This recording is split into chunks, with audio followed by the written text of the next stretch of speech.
स्वामी समर्थ म्हणाले, या घरात मी कधीच जाणार नाही. कारण जाणून घ्या. एक सत्य आणि चमत्कारिक कथा.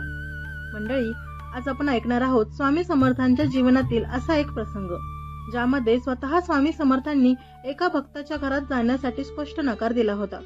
का बरं? त्या भक्ताचं काय चुकलं होतं आणि या घटनेतून आपल्याला नेमका कोणता असा आध्यात्मिक धडा मिळतो, हे सगळं जाणून घेण्यासाठी व्हिडिओच्या शेवटपर्यंत नक्की राहा. तर अक्कलकोटमध्ये स्वामी समर्थांच्या दर्शनासाठी दररोज हजारो लोक जमा व्हायचे.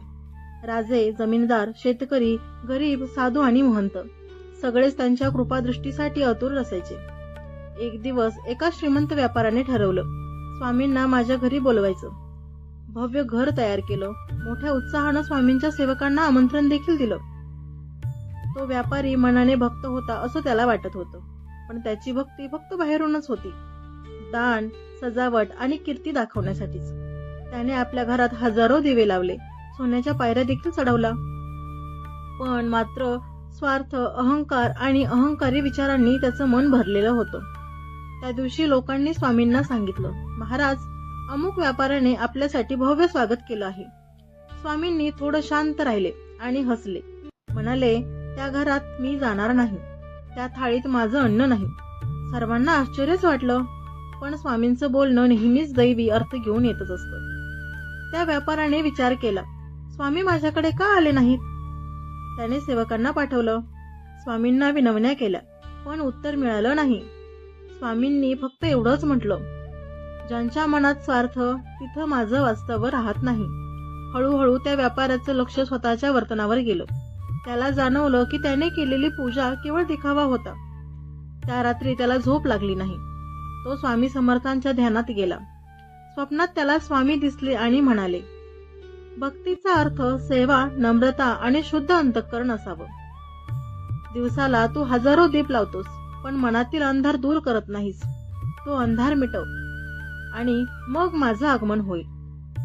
दुसऱ्या दिवशी पहाटे त्याने घरातील अभिमानाचा भार जमिनीवरच ठेवला. तो अक्कलकोटला गेला. चरणी नमस्कार केले. स्वामींनी त्याच्याकडे पाहून प्रेमाने म्हटलं, आता माझं स्थान तुझ्या घरातच नाही, मनात झालं आहे. आणि त्या दिवसापासून तो खरा सेवक बनला. स्वामी समर्थांच्या या वचनामध्ये एक खोल तत्वज्ञान लपलेलं आहे. स्वामींना सोनं, दागिने किंवा मोठ्या हॉलची गरज नव्हती. त्यांना पाहिजे होतं ते फक्त शुद्ध चिंतन आणि सेवाभाव.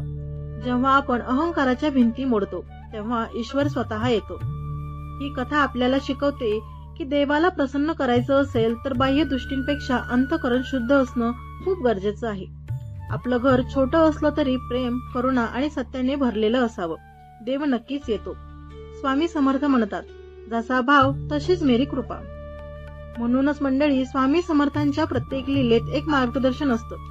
भक्तीकडे जाण्याचा मार्ग अहंकारातून नव्हे तर नम्रतेतून जातो. आपणही रोज मनात जय जय स्वामी समर्थ म्हणूया आणि आतल्या आत्मस्वरूपात त्यांचं दर्शन घडवूया.